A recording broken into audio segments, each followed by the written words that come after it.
Welcome everyone. Thanks for your interest in fonts in another BlinkOn. My name is Dominik, for those of you who don't know me.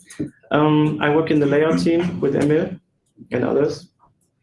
And I'd like to do another update on what has been going on, what kind of things we achieved in the area of fonts and low-level text and fonts in Blink. I'm going to do a mini recap of what is text shaping, just so that we are all on the same page. I'm going to talk about the evolution of Chrome's text stack. That means, like, what did we do in the past 3+ years for simplifying the architecture in this area. Then I'm going to introduce OpenType variable fonts, new feature that we're trying to introduce in Chrome in the next few releases. And I'm going to talk about text decoration skip, which makes underlines nicer in Chrome. So let's start with a recap on text shaping. And one way of explaining text shaping is getting from the left-hand side of this screen to the right-hand side of this screen. On the left side, you see an input text or a run of text in various decomposed or composed Unicode forms. And on the right side, you see a glyph buffer, which is basically an instruction, a paint instruction for what elements of a font, what basic primitives of a font, where to draw on the screen. So text shaping processes the input text run and matches it what it finds in the font. And this is a complex process because a font is not just practically a static file, but it has instructions for composing glyphs together and like doing replacements and things like that. And while this process looks a bit easier in Latin, it can be more complex in other scripts. So just as this mini recap, I abbreviate this with GB. So basically, getting to a glyph buffer is a function of these input parameters: font, size, direction, features, script, language, text, and context. So why is text and context important? And that's why I'm using this Arabic example. Basically, the middle part of this Arabic word looks different when it's in context of these surrounding letters. So this is basically, so now I have spaces between the middle word and the two characters on the sides. But when you have like one string, it looks like this. And that's the correct way to shape this particular word. So text is important for shaping, but the context is important too. And context here is the blue characters on the outside. So the middle part you see is like completely different when the context, when it's in the context of these two letters. So to calculate a glyph buffer, we need, as I mentioned, font, size, direction, feature, script, language, text, and context. And we need these variables to be constant. So we can only start a shaping run when we have segmented the text into small snippets that, or not necessarily that small, but we have segmented into segments where all these variables are constant. And segmentation is an important aspect that we'll later talk about. So this is the brief recap. Are there any questions at this point? And you can just grab me if you want to know more details. I have a few extra slides as well. So talking about the evolution of Chrome's text stack. Basically, the initial architecture looked like this before November 2013. We had Blink Font and Text API, and this is the part of Blink's code that deals with measuring text, finding the relationship between a cursor position and a position in the string, and vice versa. So from a position in the string to getting an XY coordinate. It's mainly in the font.h header file, and the implementation is hidden below. And what we have there is two code paths, two major code paths, the complex path and the simple path. The simple path was an optimization implemented by Apple to improve on top of core text. Core text had sort of performance issues in certain areas when you would always send text through core text. And Apple implemented the simple path to sort of overcome these performance issues. Then also, historically, we had, behind the complex path, we had three backends. We had half-pass backend, which is a shaping library, which does this sort of processing that we saw for getting from an Arabic input string to this sort of rendering output and metrics output. Half-pass is maintained by Bedard Asfabot, and I'm working closely with him to sort of improve integration of half-pass into Blink over time. The complex text pass backends on the other platforms like Mac and Windows were based on core text and Uniscript. So you see we have, like, depending how you count, we have at least 4 code paths here. And the top 2 are chosen by basically what requirements of what capabilities you need from this code path, and the other 2 are chosen by platform. Half-pass was used on Linux and on Android, Chrome OS, Cortex on Mac, Uniscript, Windows. So what are the differences in simple versus complex? As I mentioned, simple is an optimization, and it sort of drops certain capabilities to be faster. It had typewriter-style glyph selection, so it can only place letters next to each other, and each letter is sort of in a square box. Whereas complex pass does full shaping and contextual glyph selection. Simple pass fails on script that require contextual shaping, such as Arabic. The complex pass does comprehensive script language support. Simple pass doesn't have any typographic features. It had limited support for kerning, but it wasn't really correct. And in the complex pass, you can activate all the features that are in a font, and we have full OpenType features and OpenType layout support. Simple pass can only process horizontal advances, so it cannot move glyphs up or down, whereas the complex pass can give out 2D coordinates for glyph placement. So this looks like, this is a sort of attempt at visualizing these differences. So when you run something through the simple pass, such as Arabic, you get incorrect result, and you only get the sort of non-contextual glyphs. And in this right example of the lobster font, you don't see the ligatures being formed between the OBS sequence there, whereas Arabic looks correct in the complex example. So we had a bunch of code path confusion bugs with these 2 code paths. In the upper box, you see this string abracadabra, and all the ligatures, these sort of extreme ligatures between the RA and the CA and are formed, and this sort of compresses the width of this word in a way. So in the top box, this all looks correct. In the middle box, there is an unintentional line break, and this comes from the fact that internally, our width measurements was thinking what's going on is what's in the lower box.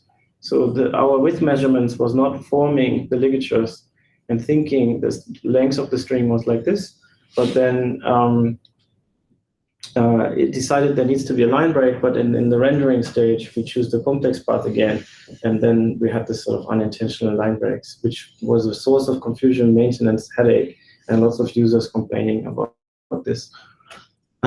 So we sat down and started thinking about this. And we had a bunch of whiteboard discussions, what we could improve here. And we set a goal for basically reducing this to 1 code path. That was our sort of long-term goal back in the end of 2013 there.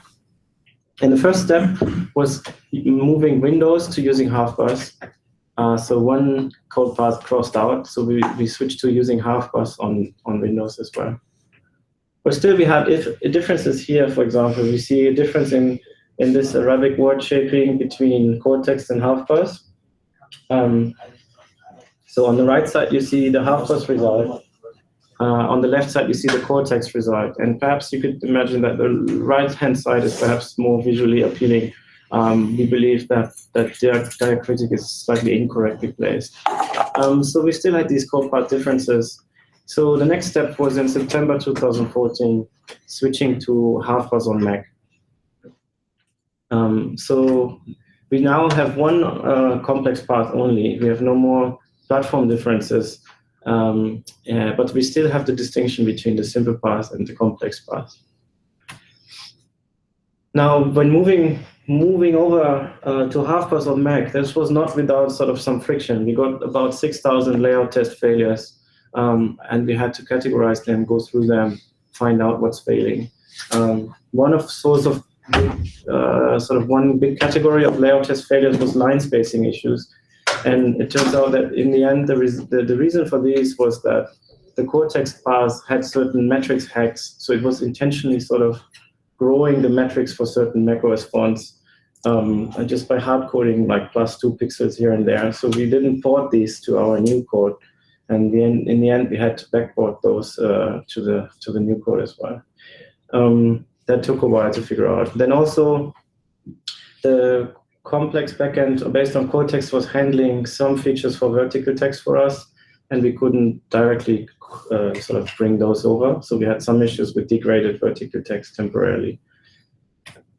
Then, so the next step was to implement vertical text through half-pass as well. And vertical text requires activating certain features in the font because you need to get vertical metrics from the font, ideally. You can try to sort of guesstimate them from other aspects of just the sort of bounding box of the characters, but that's not a clean way. So if the font has vertical metrics, we should use them. So moving on, like I mentioned initially that the simple path was an optimization for performance on top of core text. And we still wanted to not degrade in performance when switching over to complex text by default. And Emil had one slide in his presentation down in the main room about how layout keeps remeasuring paths. Yeah. And this is what we see here. Like what our layout code basically does is when it tries to break at the sort of dotted line in the middle, it remeasures everything until it finds a sub-run that is sort of short enough for this breaking boundary. And so it keeps measuring the whole thing again. And if we send this again to the shaping code, then it's quite expensive to do that over and over. So what we did to mitigate this was introduce a word cache. So what we first do, we break down the input by spaces. We need to look into the font to identify that the space character is not part of any kerning, and then only we can do that. Then we have a word cache which stores the width of each these individual words here, and then layout becomes cheaper because we can look out the bound, like the sort of combining. We can just get to the result by combining entries from the word cache, and we don't need to reshape everything. So in July 2015, we landed this important change, accelerating the complex path by using a word cache. So now we were pretty confident that we wouldn't introduce performance regressions when switching to the complex path. Of course, there is a memory and speed trade-off there, but the simple path had a quite large data structure associated with this for keeping glyphs and doing a lot of caching as well. Still, after this, it wasn't all sort of fun games. We still had this fallback mix-up for combining marks. What you see here is a Latin small letter E in a sans serif font combined with like combining marks from a serif font, and they are misplaced. So what we basically did was we were doing a font pre-segmentation and basic script resolution only. So for each character in the input run, we would try to find a matching font and then segment by this and then do shaping based on this. So as I mentioned initially, it's very important before you can start shaping, you need to have segmented subruns. And so we did this character by character, but this leads to incorrect results, for example, for these combining marks. So you find a base character in one font and you find the combining mark in the next, and then you get this incorrect matching. So the next step is we did shaper-driven font segmentation. So the idea here is that we let the shaper assist with this segmentation. So, and that's by going through the font stack, we're starting with the primary font. We let the shaper shape with that and let the shaper tell us which characters did not get resolved.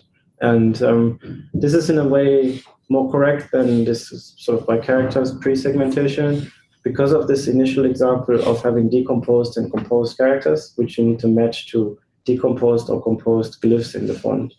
And the shaper is just designed to do that. And if you do this just by character matching, we often fail. So we introduced shaper-driven font segmentation in October 2015. And with that, we were able to fix these issues and sort of combining marks from the right fonts together. So in November 2015, we made the first attempt at switching to complex by default. That was in M49. We did this on all platforms, but then this happened. So we got the Android team sort of calling us on the red phone saying, like, look, we have some memory regressions here, and we need to identify what is happening.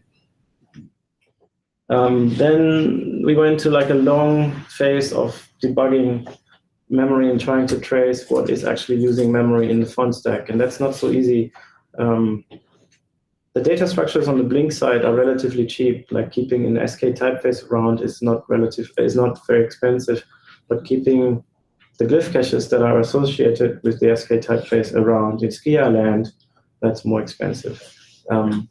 Also, we have a large number of fonts description objects, and they need to map correctly to our font platform data objects and so on. So then half-pass is around, which also has keeps handles alive to be able to shape with the same objects that are used before.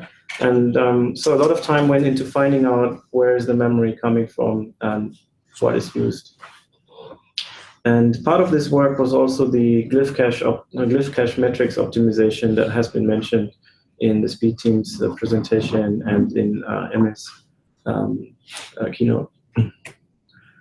So finally, we figured out how to reduce memory on Android, and this glyph cache metrics optimization was part of this.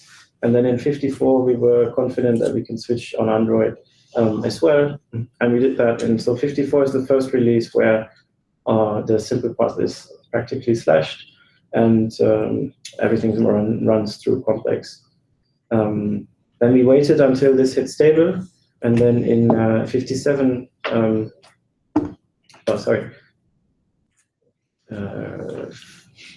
I think 2 releases later, practically in the tree, in October 2016, we also deleted all the code, and that was like a minus 2,200 lines CL.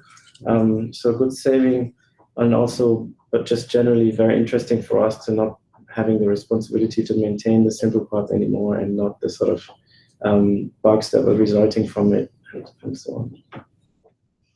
So now, if you compare this to the graphic that I initially, or the illustration I initially showed, now we went down from these 4 code paths, simple paths, and the various backends of the complex path, we went down to this 1 code path, and so far we're quite happy with it. We have a few performance corners that we still need to work on. It's not very great at displaying machine-readable text that doesn't have any spaces, because then we can't use the word cache efficiently.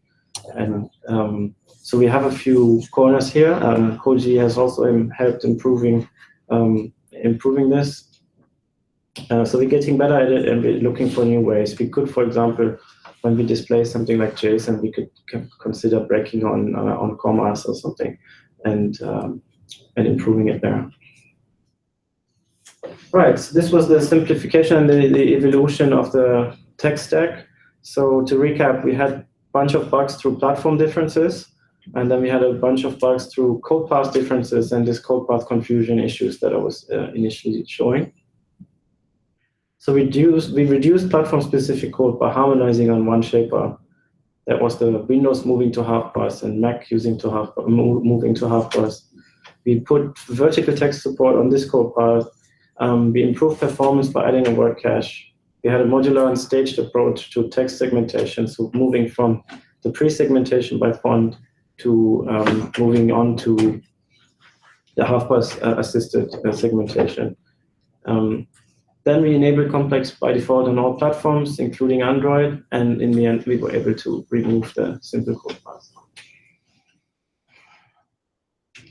So this was that section. Reaping the benefits of this. So now we had a much cleaner implementation, and one long-term sort of nagging that we heard from web developers was like, why don't you do true OpenType small caps? So actually displaying the glyphs that were designed to be small caps and not synthesizing them from capital letters. And with this sort of clean implementation and clean segmentation, it was much easier to add this. So here's a CodePen example. You see in this initial line, Trawlers, Bärbel, and Huawei, and so on. Like there's the actual small caps used from the font, and also OpenType numeric variants are correctly implemented. So with that, I'd like to introduce OpenType variable fonts. This is sort of an upcoming feature that we're working on. And variable fonts are a new way of adding scalability to fonts in other axes than size. So when the world moved from bitmap fonts to vector fonts, we sort of started having size as a scaling axis. But now there are additional scaling axes coming to font files. And sort of the nice feature is here, it's all in the same font file. So you don't need to have additional instances, or you don't need to download additional font files, but it's all in the same sort of container. And one example here is the weight axis, so moving from a light font to a sort of bold font. An additional axis example could be the width axis, so moving from a narrow font to a more expanded one. Right. So, and then even further, you can have, like, I think, several hundreds of axes. I think there is a hard limit somewhere in OpenType, but in principle, this should be enough for everyone. So here you have 3 dimensions. You have the width going sort of from, how can I say, going from the left front to the right behind. You have the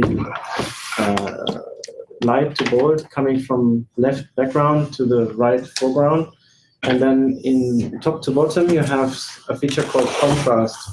So it's basically the ratio between the narrow elements of a glyph and the wider elements of a glyph.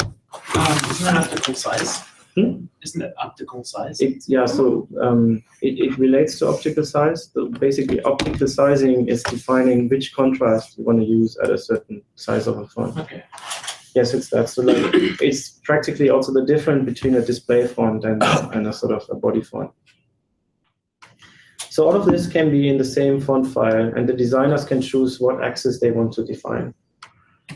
And the advantages are you can do more with less. Like you can, with the same font file, you can have more variety in your designs, and you have bandwidth savings. And Microsoft was measuring this, for example, in a set of 6 font files with various width and width differences. They went down 66 or 70%, basically by moving from 6 instances of TrueType fonts to 1 instance of a variable font. And in another example with 10 variants, they moved down, 60. Did I say? So between 66 and 70% savings, depending on how many variants you're using in your page. So another nice feature is here, responsive design extends naturally to typography. So you can actually, using CSS and media queries, for example, you can actually adjust the font for a small screen size. You can use these axes to define what font you want to use. And it's also closer to the font production pipeline and closer to font design tools. Font design tools were already providing tools for these parametric designs, but then they would always break them down to individual font files and export them as one OpenType instance, which you would have to load. And also the savings get larger the larger the glyph set you have. For example, if you have a large Chinese font, which can be 6 to 8 megabytes, and you want to have a light Chinese font and a bold Chinese font, then you're downloading 12, whereas if you're using variations, you can download 6 and you're done. So I have a demo. Here's my working version. Some of this is working in Canary, but the latest fix for Arabic is not in there. So here we have an Arabic word, and and we have Noto Arabic with variation parameters. So here I can sort of play around with these sliders. And I'm sort of sad to see that there's a bit of a delay on the Hangouts presenting, but it's very smooth on my screen. You can believe that. So yeah, I'm adjusting the width axis, and you see that the shaping works correctly, and the sort of the joiners between the different characters are correct, and this diacritic is moving correctly as well. It's changing its size, and it's keeping its relative position correctly. And here, if I use this slider, things are working correctly as well. And then, I can move around freely in this design space of this font.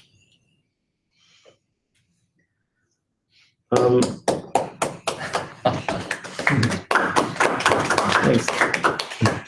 There are not only these kind of very useful axes, you can also move to some sort of decorative fonts. This is the Buffalo Gal font, where you see like just decorative elements. In this case, these decorators, these sort of roses or whatever you see in the top and bottom of the individual letters.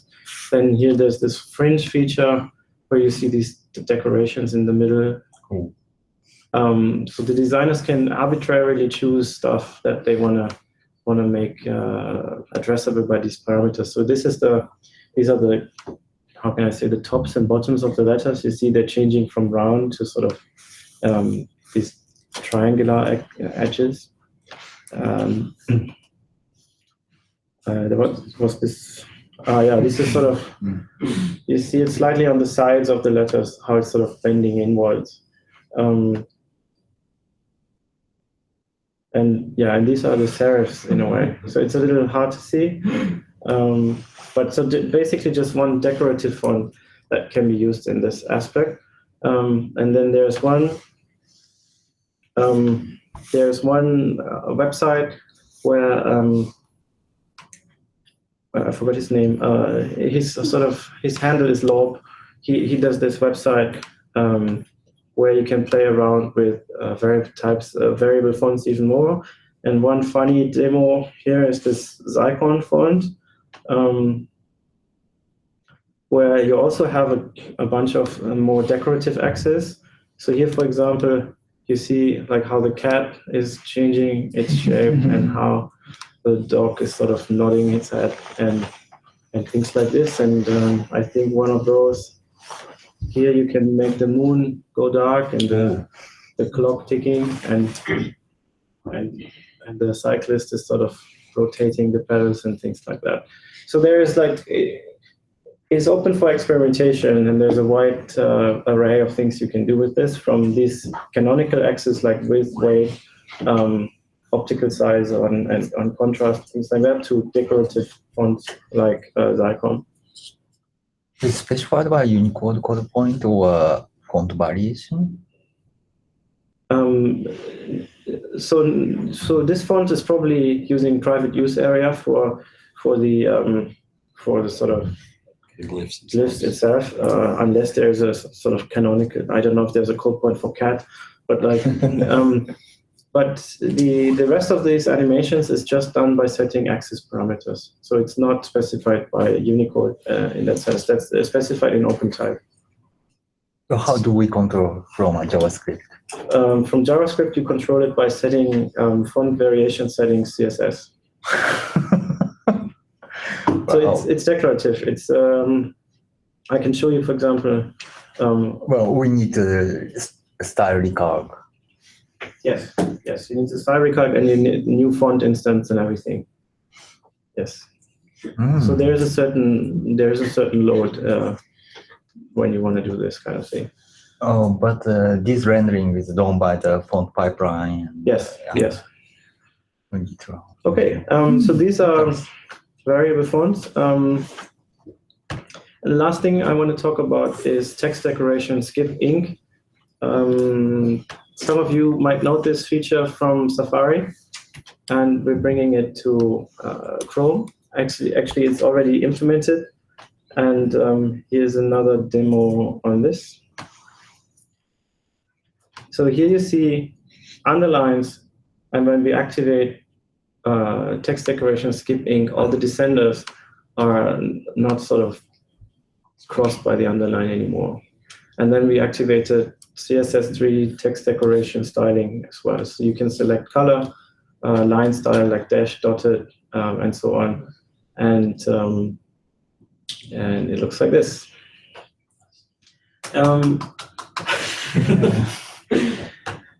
It looks like this when we look at other scripts. So here at the top, I put this Unicode code point for this cross that extends from below the baseline to the top. So then the underline is kind of exempting this character. In CJK, we don't want to do this because it's just sort of random and it's visually disturbing. On the other hand, what we want to fix is the correct underline position for CJK. So usually the underline is at the alphabetic baseline, but it should be at the ideographic baseline or below the ideographic baseline for CJK. So we're working on fixing this. And so in the end, how do I go back to presenting? Yes. In the end, what we want to do is activate text decoration skip by default. So make this the visually pleasing default for Chrome as well. How does the skip look in Safari today for the CJK? CJK is same as ours. So it doesn't skip for CJK. Are they using ideographic baseline on Safari? Or I think the baseline bugs are the same at the moment. So to recap, I was talking about our multi-year effort to remove the simple text path. A quick introduction on OpenType variable fonts, which are coming to Chrome soon, probably first on Android and generally platforms that have free type, so generally Android, Chrome OS, and Linux. And then later we hope to be able to ship them on other platforms as well. We haven't decided whether we want to ship them on all platforms together, so come up with architectural solutions for Windows and Mac before we ship, or whether we ship separately. And then last feature was text decoration skip and our efforts to make that auto in the future. cool.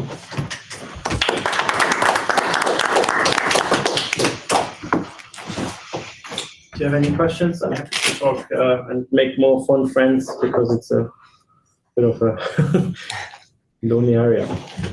Well, I was kind of amused when you were talking about this being a new thing when GX was something I played with back in the 90s. Yes. What's new is that the commitment from the industry is bigger.